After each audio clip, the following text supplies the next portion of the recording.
जय हिंद फ्रेंड्स। तो घटना चक्र की सीरीज़ में आज का जो हमारा सब्जेक्ट है वो है आर्थिक सामाजिक विकास, इकोनॉमी का। इसमें हम टफ क्वेश्चन ही देखना है इसमें भी। तो इसमें है आर्थिक एवं सामाजिक विकास में जो हमारा फर्स्ट चैप्टर है वो आर्थिक विकास। इसमें यूनिट फर्स्ट देखेंगे भारतीय अर्थव्यवस्था का स्वरूप। क्वेश्चन नंबर इसमें हमको पहले ही बता दें कि टफ क्वेश्चन ही हम बस लेंगे। वन लाइनर जितने भी क्वेश्चन है उसको स्किप करना है। कथन, कारण और स्टेटमेंट वाले मैच द फॉलोइंग, इन्हीं तीन क्वेश्चंस को देखना है।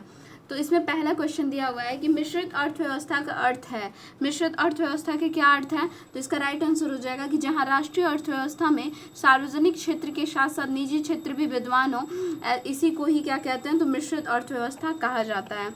उसके बाद फिर नेक्स्ट क्वेश्चन देखना है। क्वेश्चन दिया है क्वेश्चन नंबर 8, अल्प विकसित अर्थव्यवस्था की सामान्यतः विशेषताएं होती हैं। कौन कौन सी विशेषताएं होती हैं? तो प्रति व्यक्ति निम्न आय और पूंजी निर्माण की निम्न दर, ये अर्थव्यवस्था की सामान्यतः विशेषताएं होती हैं। अल्प विकसित अर्थव्यवस्था की सामान्यतः विशेषता होती है प्रति व्यक्ति निम्न आय व पूंजी निर्माण की निम्न दर। तो ए और दूसरा, पहला और दूसरा सही है, बाकी गलत है। अब हम इसका नेक्स्ट एक्सप्लेनेशन में देख लेते हैं कि जो अल्प विकसित अर्थव्यवस्था होती है उसकी निम्नलिखित विशेषताएं होती हैं, जैसे कि निम्न प्रति व्यक्ति आय होती है, निम्न जीवन स्तर होता है व जनसंख्या वृद्धि की ऊंची दर, बेरोजगारी एवं अल्प रोजगार का ऊंचा स्तर, कृषि क्षेत्र में अधिपत्य व पूंजी निर्माण की निम्न दर व आय विषमता आदि। मतलब इसमें विशेषताओं में कुछ और विषय दे सकता है, जैसे निम्न प्रति व्यक्ति आय, तो कुछ इसमें पॉइंट हमें याद रखना है, जैसे प्रति व्यक्ति जीवन का स्तर देखना है, जनसंख्या की वृद्धि कितनी ऊंची दर है उसकी, फिर अल्प रोजगार का ऊंचा स्तर, कृषि क्षेत्र का अधिपत्य, पूंजी निर्माण।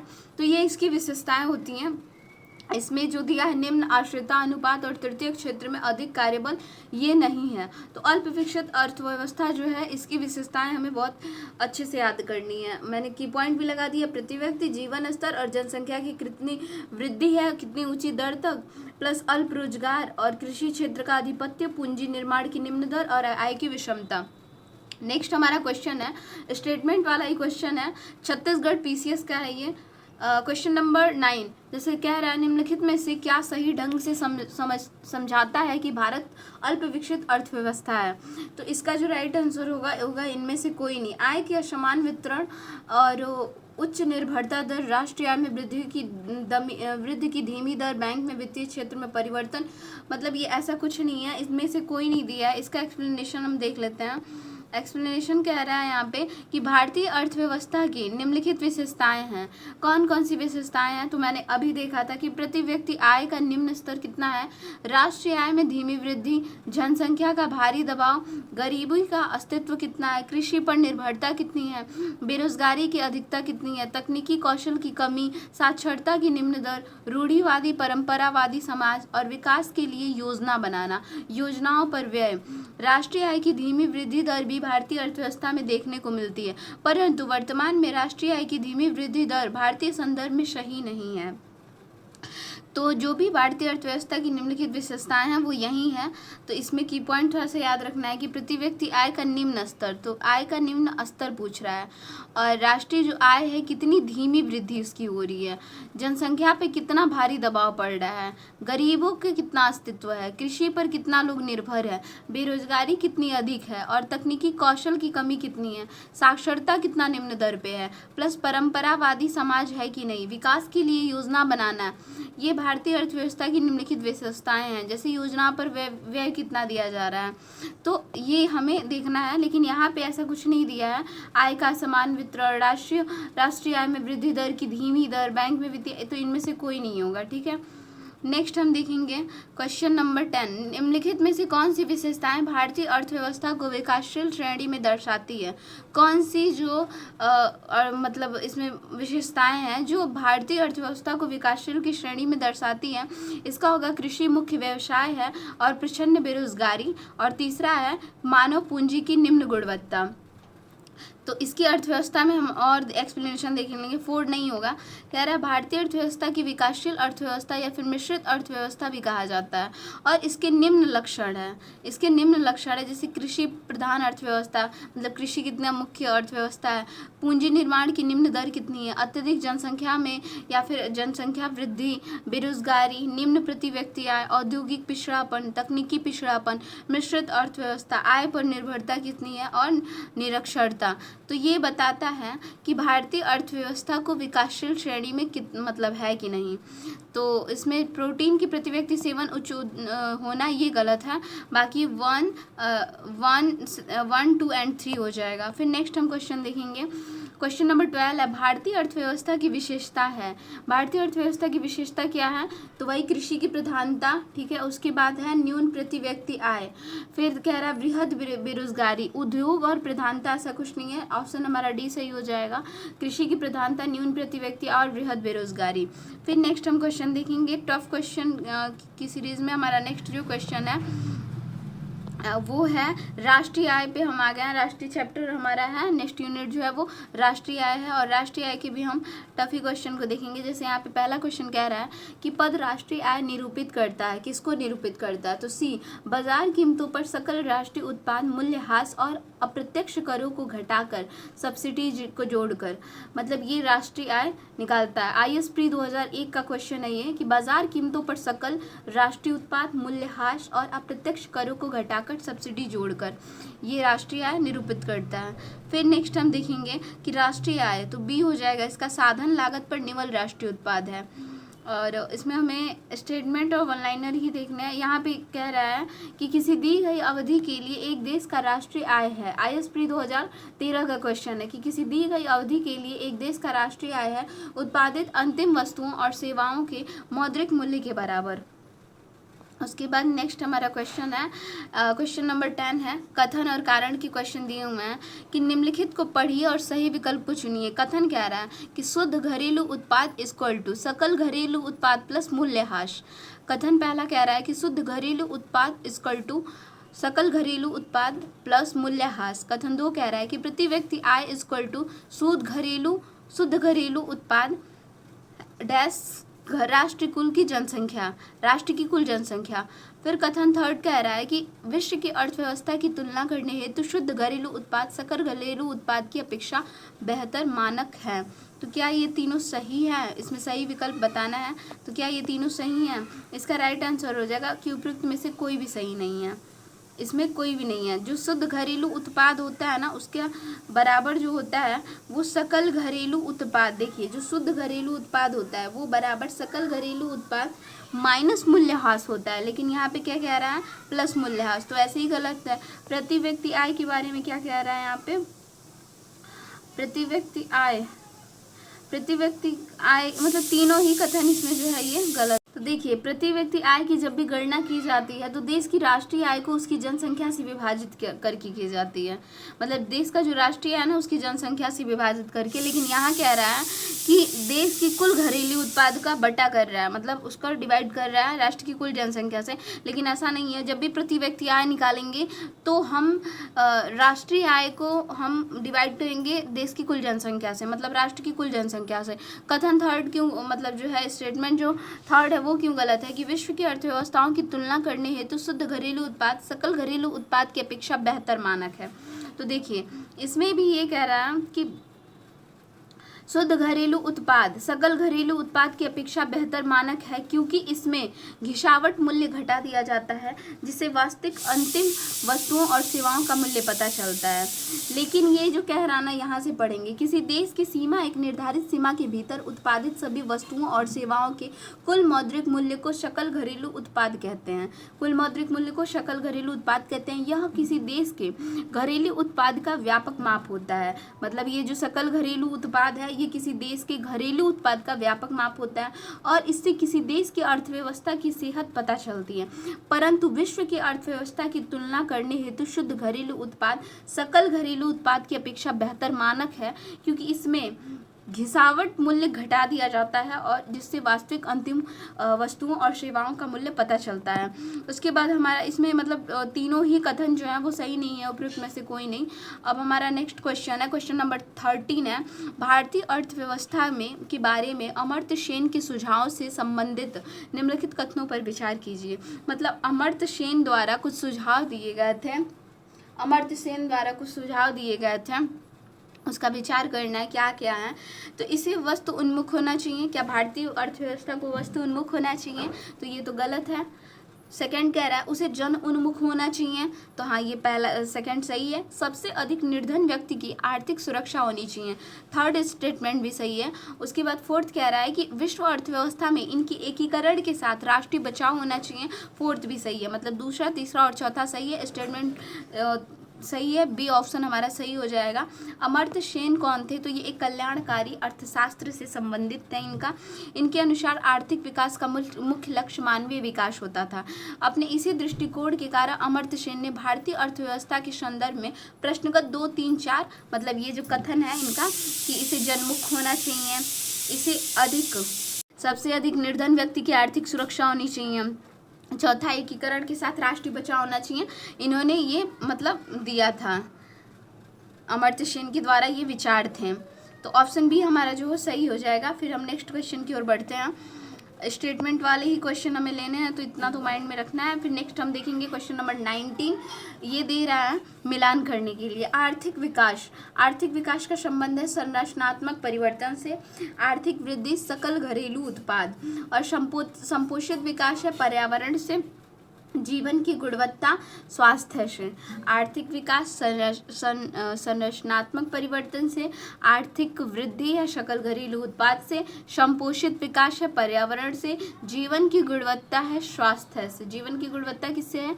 तो स्वास्थ्य से। आर्थिक विकास संरचनात्मक परिवर्तन, आर्थिक वृद्धि किससे है? तो सकल घरेलू उत्पाद, संपोषित विकास पर्यावरण। तो इंपॉर्टेंट है ये, इसको याद रखना है। तो हम थोड़ा सा इसको रिलेट ही कर देते हैं, क्योंकि अगर सेम क्वेश्चन आ गया तो हो सकता है। डी ऑप्शन में आर्थिक विकास कब होगा? आर्थिक विकास जब होता है तो परिवर्तन हो जाता है। आर्थिक रूप में अगर वृद्धि हो रही है तो क्या होगा? हमारा ना उत्पाद बढ़ेगा। आर्थिक वृद्धि करनी है ना, तो जो भी उत्पाद का तुम क्रय विक्रय कर रहे हो उसको बढ़ाओ, तो उत्पाद को बढ़ाना है, सकल घरेलू उत्पाद ऐसे रिलेट कर रहा है। संपोषित विकास क्या होता है? तो ये पर्यावरण। संपोषित विकास करना है तो पर्यावरण पे, जीवन की गुणवत्ता बढ़ानी है तो स्वस्थ रहना पड़ेगा। उसके बाद हमारा नेक्स्ट क्वेश्चन है क्वेश्चन नंबर 20, भारतीय अर्थव्यवस्था के संदर्भ में निम्नलिखित कथनों पर विचार कीजिए।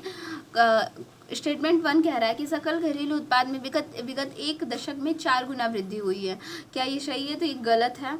ठीक है, 4 गुना वृद्धि नहीं हुई है। दूसरा कह रहा है सकल घरेलू उत्पाद जो जीडीपी में सार्वजनिक क्षेत्र के प्रतिशत अंश में विगत 1 दशक में कमी आई है। तो ये सही है, बी ऑप्शन। वृद्धि नहीं हुई है, कमी आई है, केवल 2 हो जाएगा। फिर नेक्स्ट है क्वेश्चन 21 कह रहा है कि तेजी का संबंध किससे है? तो तेजी वृहद स्तर पर बढ़ती हुई आय, उत्पादन एवं रोजगार के साथ उच्च स्तर का व्यावसायिक कार्यकलाप, ये हो गया। बी का सुस्ती धीमी गति से व्यावसायिक कार्यकलाप के साथ आय, उत्पादन एवं रोजगार में क्रमशः गिरावट। मंदी, अल्प रोजगार एवं बेरोजगारी का अभूतपूर्व स्तर, आय, उत्पादन एवं रोजगार में तीव्र गिरावट, मंदी हो गया। सुधार का क्या हो जाएगा? मूल्य, आय, उत्पादन एवं रोजगार के समान स्तर में लगातार वृद्धि। तो ए ऑप्शन हमारा सही हो जाएगा। उसके बाद हम नेक्स्ट देखेंगे क्वेश्चन नंबर 22 है, IS प्री 2010 का क्वेश्चन है। मेल्ट डाउन क्या कह रहा है? मेल्ट डाउन पूछा है कौन सा सही है? तो मेल्ट डाउन जो है स्टॉक कीमतों की गिरावट करता है। मेल्ट डाउन मतलब स्टॉक कीमतों की गिरावट करता है, तो केवल A1 सही हो जाएगा। मंदी और रिसेशन, मंदी मतलब समृद्धि दर की गिरावट और स्लो डाउन सकल घरेलू उत्पाद की गिरावट। तो मंदी का अर्थ क्या हो जाएगा? जबकि मंदी का संबंध न सकल समृद्धि दर की गिरावट से नहीं है, मंदी का संबंध है व्यावसायिक एवं औद्योगिक चक्रों के संकुचन की स्थिति है, और स्लो डाउन जो है वो आर्थिक क्रियाओं के ह्रासमान स्थिति है। स्लो डाउन मतलब आर्थिक क्रियाओं की ह्रासमान स्थिति है, तो हमारा ऑप्शन केवल 1 सही हो जाएगा। नेक्स्ट हमारा क्वेश्चन है 23 नंबर कि भारतीय कथन कह रहा है भारतीय आर्थिक नीति की अंदर और बाहर दोनों ओर से अधिकाधिक आलोचना हो रही है।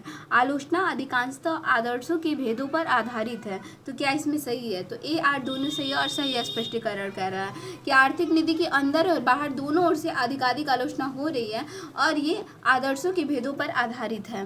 फिर नेक्स्ट हम क्वेश्चन देखेंगे इसमें, भारत में आर्थिक उदारीकरण शुरू हुआ है औद्योगिक लाइसेंस नीति में वास्तविक बदलाव के साथ। और फिर यहाँ पे क्वेश्चन है कि भारत में अपनाई गई नई आर्थिक नीति के दो घटकों स्थिरीकरण और संरचनात्मक समायोजन के विषय में निम्नलिखित में से कौन सा कथन सही है। तो इसका जो राइट आंसर हो जाएगा बी, संरचनात्मक समायोजन क्रमिक बहुपद प्रक्रम जबकि स्थिरीकरण त्वरित अनुकूलन प्रक्रम है। तो बी ऑप्शन जो है वो सही हो जाएगा। फिर हम नेक्स्ट देखेंगे कि भारत की व्यावसायिक संरचना के वर्षों बाद भी लगभग वैसा ही बने रहने का एक कारण है। क्या कारण है? तो निवेश का प्रतिमान पूंजी प्रधान उद्योगों की दिशा में उन्मुख रहा है। जो व्यावसायिक संरचना के बाद वर्षों बाद भी लगभग वैसा बना रहने का एक ही कारण है कि निवेश का प्रतिमान जो है वो पूंजी प्रधान उद्योगों की दिशा में उन्मुख रहा है। तो ऑप्शन हमारा जो ए है वो बिल्कुल सही है। क्वेश्चन नंबर हम 29 देखेंगे। जो 29 नंबर क्वेश्चन है कथन का इसके स्टेटमेंट वाले, देखते हैं कि निम्नलिखित में से कौन कौन सी क्रियाकलाप अर्थव्यवस्था की वास्तविक क्षेत्र का निर्माण करते हैं। कौन कौन से ऐसे क्रियाकलाप हैं? तो किसानों को अपनी फसल काटना, ठीक है, अर्थव्यवस्था में वास्तविक क्षेत्र रियल सेक्टर का निर्माण करते हैं। किसानों का अपनी फसलें काटना फर्स्ट हो जाएगा। सेकेंड है कपड़ा मिलों का कच्चे कपास में कपड़े बदलना, कपड़ा मिलों का कच्चे कपास में कपड़े बदलना। तो ए और 1 और 2 सही हो जाएगा। कपड़ा मिलों को कच्चे कपास में कपड़े बदलना, तो ऑप्शन नंबर हमारा 1 और 2 सही हो जाएगा। कह रहा रियल सेक्टर से तात्पर्य हम देख लेते हैं कि जो कृषि अर्थव्यवस्था मतलब कृषि अर्थव्यवस्था के वास्तविक क्षेत्र से तात्पर्य फर्मों, घरों, वस्तुओं और सेवाओं के उत्पादन में लगी अन्य एजेंसियां हैं, जबकि वित्तीय क्षेत्र से तात्पर्य धन को एक क्षेत्र से दूसरे क्षेत्र में गतिमान करने से। अतः किसानों ने अपनी फसलें काटना और कपड़ों मिलों को कच्चे कपास को कपड़े में बदलना वास्तविक क्षेत्र से संबंधित है। जबकि किसी वाणिज्यिक बैंक, किसी व्यापारिक कंपनी को धनराशि उधार देना तथा किसी कॉरपोरेट निकाय का विदेश में रुपया अंकित मूल्यवान जारी करना, ये वित्तीय क्षेत्र से संबंधित है। मतलब देखिए इसमें ये जो दो स्टेटमेंट हमारा गलत है ना, इसका संबंध किससे? वित्तीय क्षेत्र से, और ये जो है ये रियल सेक्टर का निर्माण करने से संबंधित है। उसके बाद हम क्वेश्चन नंबर देखेंगे 32। जैसे आर्थिक विकास का सबसे अच्छा सूचकांक किसके द्वारा प्रदान किया जाता है? तो ये किया जाता है प्रति वर्ष प्रति व्यक्ति व्यावसायिक आय में वृद्धि से। उसके बाद हम नेक्स्ट क्वेश्चन देखते हैं। नेक्स्ट क्वेश्चन है निरपेक्ष तथा, इसमें जैसे ना इकोनॉमी थोड़ी सी मेरी वीक है, तो देखते हैं जो क्वेश्चन लगते हैं इम्पॉर्टेंट जैसे ISP के, उसको हम इसमें ऐड करते चलेंगे। जैसे कि 35 नंबर क्वेश्चन है कि निरपेक्ष तथा प्रति व्यक्ति वास्तविक GNP की वृद्धि आर्थिक विकास की ऊंची दर को संकेत नहीं करती है यदि निर्धनता और बेरोजगारी में वृद्धि होती है। मतलब अगर निर्धनता और बेरोजगारी में वृद्धि होती है तो ये जो है ऊंची दर का संकेत नहीं करती है। फिर नेक्स्ट हम देखेंगे इसमें क्वेश्चन अब हम देखेंगे, सारा वन लाइनर ही दिया हुआ है। राष्ट्रीय आय लेखांकन में आधार वर्ष का अर्थ क्या है? जिस वर्ष की कीमतों का उपयोग वास्तविक GDP की गणना के लिए किया जाता है, इसको ही आधार वर्ष कहते हैं। कि जिस वर्ष की कीमतों का उपयोग वास्तविक GDP की गणना के लिए किया जाता है, इसे ही क्या कहते हैं हम? तो इसे ही हम आधार वर्ष कहते हैं। अब हमारा नेक्स्ट जो क्वेश्चन हम देखते हैं, यहाँ पे लग रहा है कुछ छूटा हुआ भी है, शायद छूटा है। कथन कारण के क्वेश्चन मिले हैं यहाँ पे। क्वेश्चन नंबर 52 है, निम्नलिखित में वक्तव्यों में विचार कीजिए, बताइए। पहला कथन कह रहा है कि आर्थिक विकास के लिए एक बहुआयामी उपागम की आवश्यकता होती है। ठीक है, आर्थिक विकास के लिए क्या? एक बहुआयामी उपागम की आवश्यकता होती है। वर्तमान भारत सरकार मुख्यतः सूक्ष्म आर्थिक विषयों पर ध्यान केंद्रित कर रही है। तो क्या इसमें सही है, क्या गलत है? तो सी ए सही है, आर गलत है। वर्तमान भारत सरकार मुख्यतः सूक्ष्म आर्थिक विषयों पर ध्यान केंद्रित कर रही है, ये गलत है।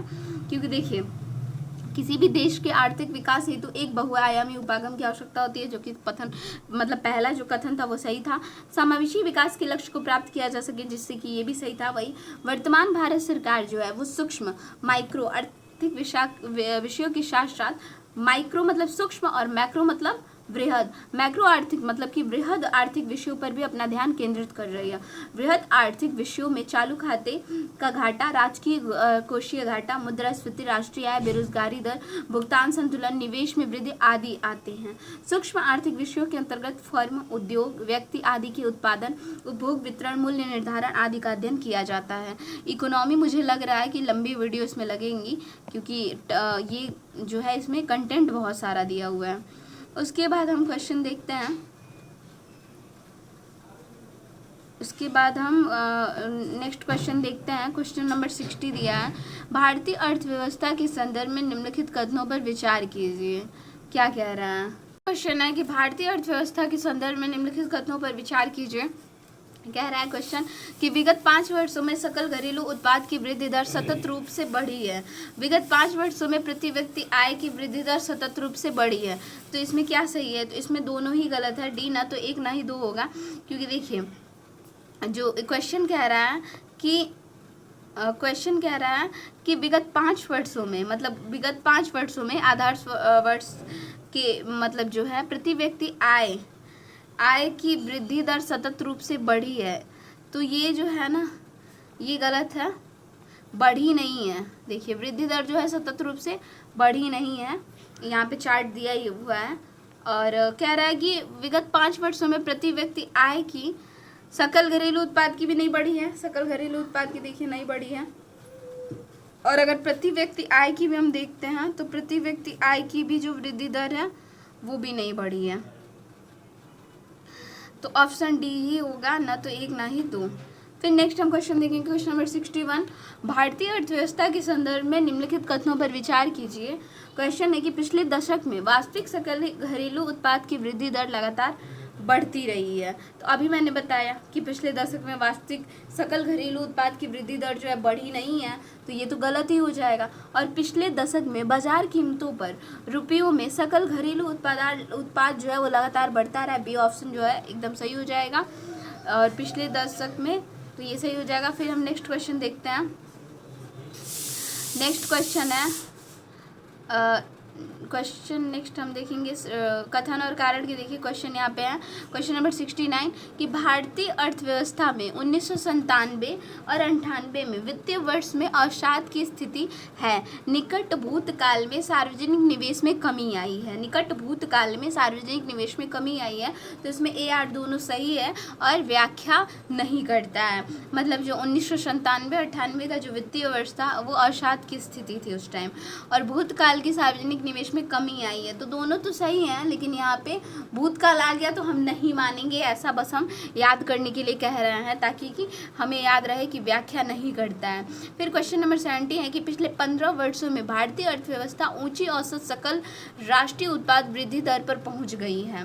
इस अवधि में बचत अनुपात में निरंतर वृद्धि हुई है। ए आर दोनों सही है, लेकिन इसकी व्याख्या करता है। ठीक है, सही व्याख्या करता है। फिर क्वेश्चन नंबर हम देखेंगे 71, निम्नलिखित राज्यों का वर्ष 1998 से 99 की प्रति व्यक्ति आय के अवरोही क्रम में लगाइए। नीचे लिखे कूट को सही मतलब उत्तर चुनिए। मतलब अवरोही क्रम में बता रहा है, ठीक है, डिसेंडिंग ऑर्डर में अवरोही क्रम में लगाना है। जैसे कि पहले पंजाब आएगा, किसके? प्रति व्यक्ति आय के में पहले पंजाब के बाद आएगा महाराष्ट्र, फिर गुजरात और फिर उत्तर प्रदेश। पंजाब, महाराष्ट्र, गुजरात और फिर उत्तर प्रदेश। नेक्स्ट है 72 नंबर क्वेश्चन कि निम्नलिखित राज्यों पर विचार कीजिए और प्रति व्यक्ति निवल राज्य घरेलू उत्पाद के संदर्भ में अवरोही क्रम में बताना है। किस पे? तो प्रति व्यक्ति निवल राज्य घरेलू उत्पाद के संदर्भ में अवरोही क्रम में बताना है। तो इसमें डी ऑप्शन हो जाएगा कि पहले आएगा महाराष्ट्र, फिर आएगा गुजरात, फिर आएगा तमिलनाडु, फिर आएगा कर्नाटक। पहले महाराष्ट्र, फिर गुजरात, फिर तमिलनाडु, फिर कर्नाटक। किस में बताना है हमें? तो बताना है हमें प्रति व्यक्ति निवल राज्य घरेलू उत्पाद में। प्रति व्यक्ति निवल मतलब जो राज्य है घरेलू उत्पाद में। उसके बाद नेक्स्ट क्वेश्चन है नेक्स्ट हमारा क्वेश्चन है कथन इकोनॉमी में कथन कारण के क्वेश्चन ज़्यादा दिए हुए हैं। देखिए कथन 79 नंबर क्वेश्चन है कि भारत में पिछले 10 वर्षों में आर्थिक विकास लगभग स्थिर रहा है और खाद्यान्न का उत्पादन भी पिछले कई वर्षों से बढ़ा नहीं है। तो ये तो गलत कह रहा है, बट यहाँ पढ़ लेते हैं कि भारतीय अर्थव्यवस्था ने 90 दशक के पूर्वार्ध में प्रभावशाली वृद्धि प्रदर्शित की है। थोड़ा इसको हम और छोटा करते हैं। 10 वर्षों में मतलब जो विकास है लगभग स्थिर रहा है, और यहाँ पे क्या कह रहा है कि दशक के पूर्वार्ध में प्रभावशाली वृद्धि प्रदर्शित की है, यद्यपि कि इस दशक के अंतिम वर्षों में अर्थव्यवस्था की विकास दर में कुछ कमी भी परिलक्षित हुई थी। इसी प्रकार खाद्यान्न उत्पादन जो कि वर्ष 1990 से 91 में 176.4 मिलियन टन था, वो 2001 से 2 में बढ़कर 212.29 मिलियन टन हो गया। और यहाँ पे कह रहा है कि खाद्यान्न का जो उत्पादन है पिछले कई वर्षों में बढ़ा ही नहीं है। लेकिन अब हम देख लेते हैं कि उपयुक्त दोनों कारण तो असत्य दिख गए हैं, ठीक है, लेकिन वर्तमान अगर 2010 से लेकर 2020 तक के विगत दशक में हम देखेंगे तो कथन और कारण दोनों सही नहीं है, क्योंकि इस अवधि में जो जीडीपी वृद्धि दर है वो घटती बढ़ती रही है, जबकि खाद्यान्न का उत्पादन है वो लगातार बढ़ता ही रहा है और गिरावट वर्ष जो था वो 2014 और 15 भी दर्ज किए गए, इसीलिए इसको आयोग ने आंसर ही नहीं दिया है। फिर नेक्स्ट हम देखेंगे क्वेश्चन नंबर 80 दिया है कि यद्यपि 1947 के बाद की अवधि में भारत की राष्ट्रीय आय कई गुना बढ़ गई है, परंतु प्रति व्यक्ति आय स्तर में कोई सदृश सुधार नहीं हुआ है। भारत की जनता का काफ़ी बड़ा भाग अब भी गरीबी रेखा के नीचे रह रहा है। तो क्या ये सही है? तो डी ऑप्शन हो जाएगा कि ए गलत है परंतु आर सही है। कि देखिए यद्यपि 1947 की बाद की जो अवधि थी वो भारत की राष्ट्रीय आय कई गुना बढ़ गई थी, ये तो गलत है, परंतु प्रति व्यक्ति आय स्तर में कोई सदृश सुधार नहीं हुआ है, तो ये भी गलत है। ये तो सही है, मतलब पहला जो इसमें लाइन दिया ना 1947 के बाद राष्ट्रीय आय कई गुना बढ़ा, चलो सही है, लेकिन ये गलत है कि प्रति व्यक्ति आय स्तर में कोई सुधार नहीं हुआ, गलत है, इसलिए ये गलत, लेकिन आर सही है, तो डी ऑप्शन हो जाएगा ए गलत आर सही। क्वेश्चन नंबर 81 देखेंगे कि भारत में ग्रामीण आय प्रायः नगरीय आय से कम है, इसके लिए निम्नलिखित में से कौन सा कारण जिम्मेदार है? जो ग्रामीण आय है प्रायः नगरीय आय से कम है, इसके लिए कौन सा कारण जिम्मेदार है? तो इसका हो जाएगा किसान बहुत बड़ी संख्या में निरक्षर हैं और वैज्ञानिक कृषि के बारे में उनका ज्ञान नगण्य है। फिर दूसरा कह रहा है कि विनिर्मित उत्पादों की तुलना में प्राथमिक उत्पादों का मूल्य कम होता है। फिर उद्योगों में निवेश की तुलना में कृषि में निवेश कम हुआ है। इसका राइट आंसर हो जाएगा 1, 2 एंड 3। तो IS प्री 1996 का क्वेश्चन है ये।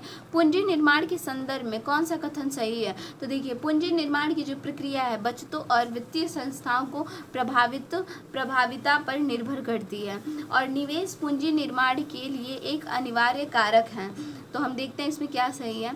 तो सी ऑप्शन कह रहा है कि इसमें दोनों ही सही है। एक बार पढ़ते हैं कि पूंजी निर्माण के बारे में कह रहा है पूंजी निर्माण की जो प्रक्रिया है बचतों और वित्तीय संस्थाओं की प्रभाविता पर निर्भर करती है और निवेश पूंजी निर्माण के लिए एक अनिवार्य कारक है।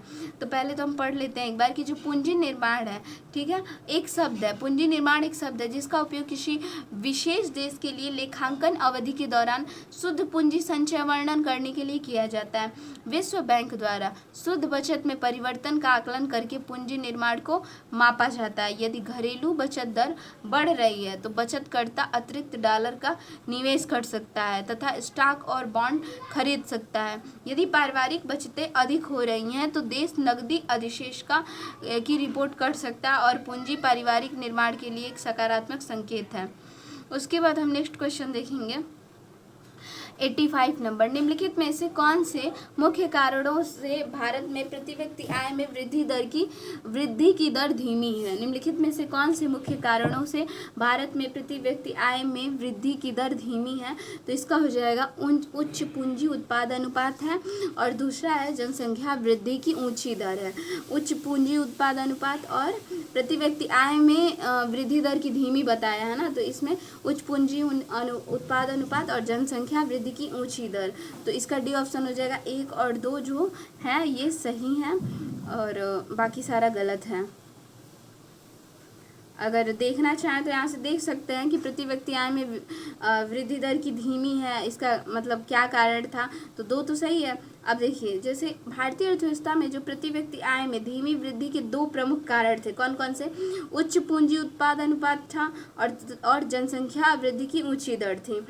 और इसमें था कि में वृद्धि के बावजूद, मतलब जो जीडीपी था, जीडीपी में वृद्धि के बावजूद जनसंख्या की तीव्र वृद्धि के कारण प्रति व्यक्ति आय में अनुपातिक रूप से तेज वृद्धि नहीं हो पाई थी।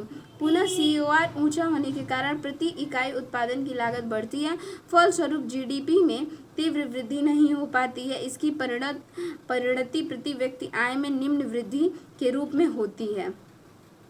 क्वेश्चन नंबर 86 हम देखते हैं कि उत्तर प्रदेश में प्रति व्यक्ति आय की निम्नता के कारणों के बारे में निम्न कथनों पर विचार कीजिए। क्या है? तेजी से बढ़ती जनसंख्या, शास्त्रीयपन का अभाव। उसके बाद है तीसरा, अपर्याप्त अधोसंरचनात्मक सुविधाएं। 1, 2 और 3 कह रहा है। तेजी से बढ़ती जनसंख्या, शास्त्रीयपन का अभाव, अपर्याप्त अधोसंरचनात्मक सुविधाएं। तो इसका राइट आंसर हो जाएगा 1, 2, 3। उत्तर प्रदेश में प्रति व्यक्ति आय निम्नता के कारणों के बारे में बताया है, तो इसका चौथा गलत होगा, कृषि का आधुनिकीकरण, ये नहीं होगा। फिर हम नेक्स्ट क्वेश्चन देखेंगे कि भारत में निकट भविष्य में 8% या अधिक आर्थिक वृद्धि दर प्राप्त करने में सर्वाधिक सहयोग किस तत्व कारक से मिल सकता है? तो इसका हो जाएगा सभी अवरुद्ध या रुके हुए उत्पादक प्रोजेक्टों का क्रियान्वयन किया जाए। तो इसका सी ऑप्शन जो है वो सही हो जाएगा। नेक्स्ट हम देखेंगे निम्न कारणों में से कौन सा कारण भारत के प्रति व्यक्ति वास्तविक आय में धीमी बढ़त के लिए मुख्य रूप से उत्तरदायी है? क्या कौन से कारण हैं जो भारत की प्रति व्यक्ति वास्तविक आय में धीमी बढ़त के लिए मुख्य रूप से जो है उत्तरदायी हैं? तो इसका हो जाएगा जनसंख्या में तेज बढ़त, मूल्यों पर भारी बढ़त और कृषि तथा औद्योगिक क्षेत्रों के विकास में धीमी गति। तो 1, 2, 3 हो जाएगा। जनसंख्या में तेज बढ़त, मूल्यों में भारी बढ़त, कृषि तथा औद्योगिक क्षेत्रों के विकास में धीमी गति। चौथा नहीं होगा, विदेशी विनिमय की अनुपलब्धता, ऐसा कुछ नहीं होगा।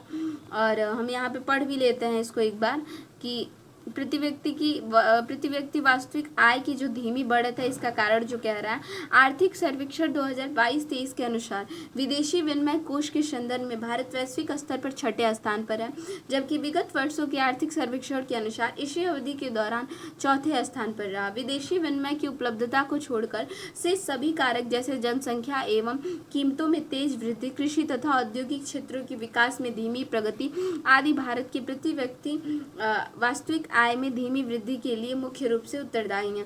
अतः वर्तमान में विकल्प बी सही होगा, जबकि प्रश्नकाल में डी सही उत्तर था, लेकिन अभी जो है बी हो जाएगा। फिर हम नेक्स्ट क्वेश्चन देखते हैं। मुझे तो इसमें सभी इंपॉर्टेंट क्वेश्चन लग रहे हैं, क्योंकि मैंने ये एक यही सब्जेक्ट है जिसको मैंने बहुत अच्छे से पढ़ा नहीं है, बट यहाँ टफ क्वेश्चन की सीरीज में मैंने इसको उठाया है। अब वन लाइनर भी देखेंगे। भारत में बचत में भागीदारी के संदर्भ में पिछले 4 वर्षों के आधार पर निम्नलिखित में से कौन सा कथन सही है? कारपोरेट क्षेत्र की बचत में भागीदारी बढ़ी है। कौन सा कथन सही है? तो कारपोरेट जो क्षेत्र की बचत में भागीदारी बढ़ी है। उसके बाद हमारा नेक्स्ट क्वेश्चन है 97 नंबर, भारत में निम्नलिखित 4 प्रमुख क्षेत्रों से बचत का उदय होता है, तो वो कौन कौन से हैं? 4 प्रमुख क्षेत्रों में बचत का उदय होता है। कूट के उपयोग करके उपयुक्त क्षेत्रों के योगदान को सही अवरोही क्रम में बताना है, तो सही है। गृहस्थ है, फिर निजी निगम क्षेत्र है, उसके बाद सार्वजनिक निगम एवं अन्य लोक उपक्रम, और चौथा है सरकार। तो ये क्रम बिल्कुल सही है। तो यहाँ पे हमारा चैप्टर जो है 2 चैप्टर खत्म हुआ है। अब हम तीसरा चैप्टर है जो वो नेक्स्ट वीडियो में करेंगे। Thanks for watching.